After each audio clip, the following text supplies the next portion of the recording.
I'm Tim Robinson from Aerospace magazine at the Royal Aeronautical Society here at the 2026 Farnborough International Airshow, and with me is Steve Bridgewater, Deputy Editor on the magazine, and Features Editor Dominic Ward, a special guest.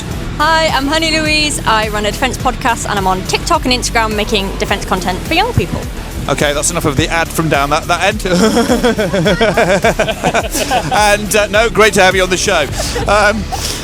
We've had a fantastic week, very, very exciting. It's been one of the most interesting editions of the air show. Perhaps not on the commercial side, we'll get to that. Defence has been front and centre. 1,500 exhibitors, major deals, big government announcements, and a defence presence really, kind of, like I say, front and centre. It's a show shaped by geopolitics, autonomy, AI, industrial resilience, scaling up production, both on defence and in civil, and the change of Prime Minister on Monday also added to the fun and games. Ministers past and present. And so we're going to go through some of the highlights there. Probably won't be able to mention anything, but well, these are some of the sort of like top stories we found. So on defence, it's a big week for GCAP. Their mock-up is over there, so this is the first show that Edgewing are exhibiting in full. And Canada joined as an observer, didn't they? Yeah, Canada joined on Tuesday's observer status, so that really opens up GCAP now to beyond the first three international partners. So it's interesting to see how that works out. It's the first expansion beyond the founding partners, so they're on a roll there. And also the show has been big for CCAs. I mean, you've probably sort of seen the CCAs. Whenever I've been rocking around, everyone's been happily showing off their CCA. Come have a look. Very happy to talk about them. So CCAs, Collaborative Combat Aircraft.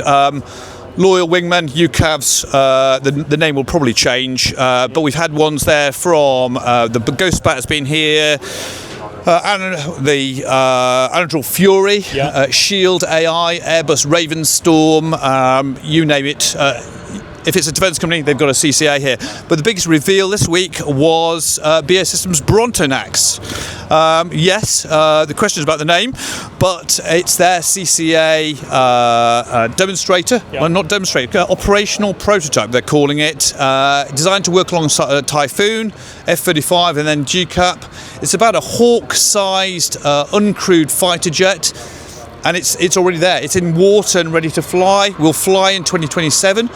And they want it to take part in an exercise in the UK Steadfast Defender in 2027. So it's really near term. There's a big ambition with the RAF through its Stormfighter programme to have like this operational capability, and the Brontonax is one of the contenders. So this is why all the other companies are here as well.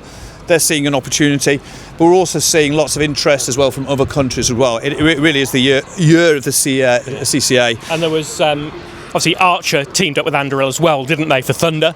So it's in the eVTOL market now, colliding with the military world. So that was big news this week. Yeah, I mean, we had a look at the reveal on the Monday. Big news there. It's a mean-looking tilt rotor. It looks like something out of Terminator movies, and massive weapons capability. So this is a hybrid electric tilt rotor, autonomous, and it's designed to hunt in packs with the Apache attack helicopters. So again, what can I say? It's a huge defence presence at this show. Commercial side, it's been a little bit more quieter, hasn't it? Yeah, it's been a bit quieter on this front. There are various reasons why. We look at the supply chain, we look at engine options, engine issues.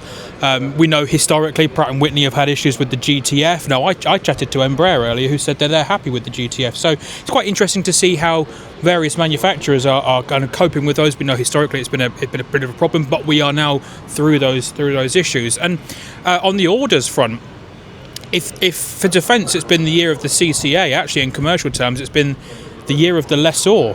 Okay. So we've had big orders from, now I have to remember it's SMBC. It's one of those. It's been a long week, folks. It's a bad hand in Scrabble again. It is a bad hand in Scrabble. I'm determined to make a fist of it. But so they ordered big with Airbus. They ordered big with Boeing. We've had some really big announcements come out as well. But it's not just that. We've also had some freighter news as well. So obviously we've had the news that Scouts are looking to enter the freighter game with Boeing, who are going to support a 767 conversion. But we've also had Azora. So they've signed an MOU for up to 30 E-freighters. Okay. So things are starting to turn in that sector. Orders tally as of the point of us recording stands at 142 for Boeing and 141 for Airbus. Almost split. So we're recording this on Thursday afternoon, late afternoon Thursday. There may be a couple more coming late, but that is real neck and neck, isn't it? What's that worth in financial terms? We're looking at about 62.7 billion. Getting Bombardier bombed. 62.7 billion pounds worth of orders have gone through the books then this week. Seems a good chance to talk about Bombardier then. Yeah, absolutely. So moving quite swiftly to GA business aviation. You let me talk about GA. This is almost hitherto unheard of. This is not a big general aviation show, and even less so this year because it clashes with the Oshkosh Airshow, AirVenture Oshkosh, where all the big GA announcements are. Big news has been the Bombardier Global 8000, which you just saw take off behind us. Broke a New York to London speed record on the way to the show. Its World Airshow debut. Fastest business jet in the world, the fastest commercial aircraft since Concorde. So brilliant, absolutely brilliant. But it's been advanced air mobility as well. That's been the real highlights for a lot of us at the show. Vertical have been here with their eVTOL flying display debut for that British aircraft debuting in a British Air Show. We were trying to remember the last time that was. Some think it might be 1986 with the EAP. Phillips Speed Twin possibly in the 90s. Somebody did the Ego, although it wasn't at Farnborough. The Ego did debut at a British air show. But I think the actually seeing vertical, we interviewed Cy Davis, the test pilot that flew that first display. That's a separate video you'll be able to see on our YouTube link, and you could see the emotion. And Beta got some orders, didn't they? For the Beta have been flying with Logan Air. So they got some. Yeah, Beta got the Alia, the conventional takeoff and landing electric aircraft. They sold 5 to Logan Air at the show. Options for 5 more. There's the Global just flying past in the background of us. Sorry, the Bombardier. So yeah, it's been a surprisingly busy week for general aviation. Yeah, and I got to, so another one of the AM people here is Joby. I got a taste of air taxi life with a shuttle flight into London. They've been running a shuttle between here and London, 15 minutes. It certainly beats the train with their partner Blade, so a conventional helicopter, but just giving people here kind of a taste of, kind of air taxi services, what's coming. They're partnering with Virgin Atlantic. And maybe Farnborough 2028 we'll be able to get here by electric air taxi. Other thing big here, technology and innovation, autonomous stuff, AI, and also people getting ready for the next generation single aisle. So Wing of Tomorrow has been big, hasn't it? Yeah, it has. So I sat in on a press conference then with Sue Partridge, head of Wing of Tomorrow, and Rob McPherson, who was with us in the session as well. Richard McPherson? I think it's Rob McPherson. Really interesting to learn what the update is there. So they were talking about they've completed their demonstrators, they've got various different things that they are testing, but they were also telling us about wing extensions. Okay. So making the wing longer. I think it was 70 metres in length. But they are gearing up for flight testing on those using. That's going to be an A321 Neo. 321 Neo. So they're going to taking the sharklets off and putting on the extensions. Now, one of the things they were very keen to stress is there's no finite timeline for the test program. What they're really kind of saying is it takes as long as it takes. Yeah. So one to kind of keep on a development on a watching brief then as we go past the Farnborough show this week and take into the next couple of years. I think they said second half of next year. So watch this space. Okay, so the other big milestone this week in terms of technology and innovation was hybrid electric. So again, propulsion. The engine makers, the propulsion people are getting ready for the next phase, and they had GE Aerospace had a hybrid electric Saab 340. which first flew earlier this year and crossed the Atlantic with hybrid electric power, 1 megawatt motor in the starboard nacelle, and they used it. They used it. Switched on over the Atlantic. So that's a world first. We had the NASA administrator Jared Isaacman in that press conference to say how proud he was. That's amazing. What else have we got? Hydrogen. Hydrogen. Mixed views on hydrogen, which depends on who you speak to. I spent a bit of time this week with H2 Fly, Ralph Mueller from H2 Fly. They're obviously big exponents of hydrogen, claiming it's going to be very simple, very easy to roll out the infrastructure. Other people have a different argument for it. But I think hydrogen, there's been very little talk about SAF. Have you noticed that this time compared to previous shows? I think that's an interesting development. I think the biggest challenge that everybody has had this week, it's not been the technology, it's been the workforce. Okay. Also, space is here as well. There's a big space zone. The Royal Aeronautical Society was actually in the space zone this show. And one of the big news there: UK government 62 million package for SATCOM, secure networks, in-orbit services, space security, commercial innovation, and it's seeing about the dual use technology of space and the conversion, so resilient constellations, anti-jamming, stuff like that. So seeing how the defence focus is moving into what was commercial space sector. And UK launch, so we're here at the Farnborough Airshow, July, and we are counting down to the first vertical launch from Scotland. RFA is the Rocket Factory Allsbirds is the front runner for launch this summer. Both stages delivered, 9 Helix engines qualified, and by the next air show in 2020, Britain might be a spacefaring nation. Any highlights on innovation from you, Sophie? Ooh, yes, but can I have a non-aviation one? Am I allowed? Yeah, go. Thank you. There was a really cool use of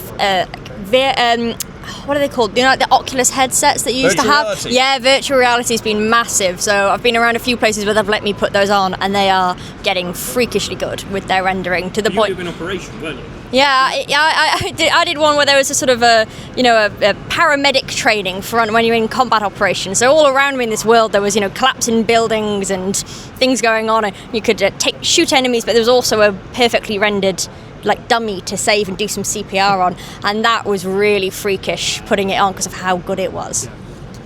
Fantastic. So we've had, as well as the show, the industry news. There's also other stuff going on. Aerospace Media Awards. We were there on Sunday night. That was a fantastic time to kind of catch up with colleagues, peers, recognise excellence in aviation journalism. And Colin Bell.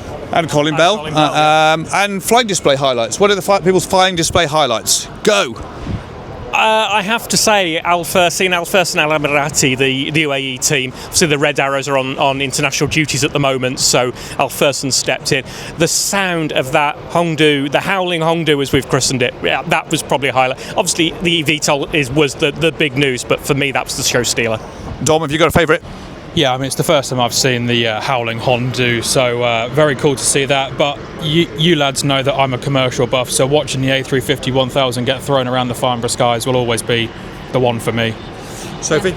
See, I'm old school. I liked the Chinook that was just flying around and, dropping down Land Rovers on the ground and then throwing people out to go and drive it off. That was quite cool. Okay, I think for me, it's got to be the vertical VX4. Yeah. I mean, just sort of seeing it there. Again, it's history being made, a British eVTOL at a British show. And there was some talk before the show as to whether it would actually make it. Yeah. So great to see it here, and also to see, to hear it, hear how quiet it is. You hear it in the hover when it's close, but from far, it's just a bit of blade noise. Yeah. So the announcement of the show, quick fire outros. I think the biggest one for me was probably Brontanax. Anybody else got any big views? It's got to be GCAP, the GCAP announcements, the variety of GCAP news. That's really, like you say, CCAs have stolen the show, but GCAP is just right up there.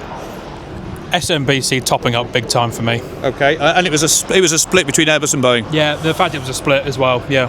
Anything that caught your eye? See, I've got to agree with Stephen. I think it was GCAP and the implications of that coming in with the sort of a bit more of a political and world news angle. I think that was quite a big news. Okay, so I mean, as we close down, what do we want to watch before Paris? Well, Brontanax is going to fly first flight in sort of next year. GCAP demonstrator progress. Whether Stormfighter gets down selected, first operational eVTOL services. There's a lot of interesting stuff coming ahead, and where next generation single aisle goes.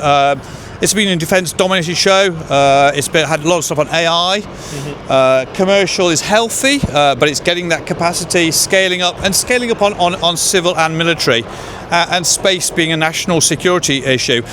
So, Sophie, this is your first ever Farnborough show, so I'm now going to pass it over to you, and your thoughts on attending your first Farnborough show. What do you think? Right. Okay. I'll try and be quick fire. No, so really interesting. First time at Farnborough, and I've got sort of media pass, so I'm here the day before the Pioneers of the Future Day. So it's really, for me, I was amazed at the size and the scale, because I've been told by multiple people, oh, it's a bit smaller year on year, but for me, it's massive. I've walked more miles now than I think I actually have ever meant to intentionally, and it's been amazing. And also just how the defence angles definitely come across. It's really tricky to find something that isn't defence, but be in a space where there's no defence angle apparent, or it's always in the corner of your eye. There's something going on related to defence. But it's been amazing how easy it's been just to talk to people who are running defence stands, open, happy, having a chat, telling me about what they're doing. So that's been really great. So yeah, I've loved it. It's been really open. I'm standing here now and I can see things that I've not been to, and it's causing me quite annoyed because it's like, just there. It was just, if I just walked even further, I could have been in and gone into other places. But it's been absolutely amazing for me. I've loved it. Fantastic. Also, it's been a great week here for the AEROS Kestrel. Hawker, he's been a social media star. Do look out for him. He's probably going to pop up elsewhere. 1966 on the AEROS stand. I think it was our first Farnborough stand. We had a live Kestrel. It's on our logo. It's on our crest. A live Kestrel on our stand in a cage.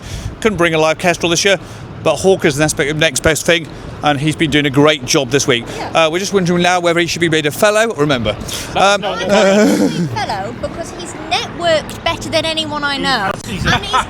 The odds on he'll be before I even achieve a modicum of social media following or fame. Yeah.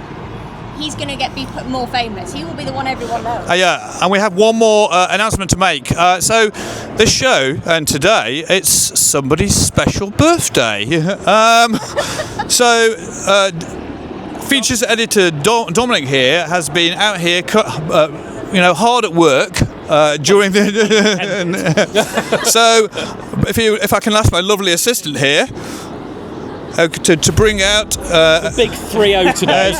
Yes, it is his birthday. For us. We're going to give him bumps later. It's not got a child lock on it.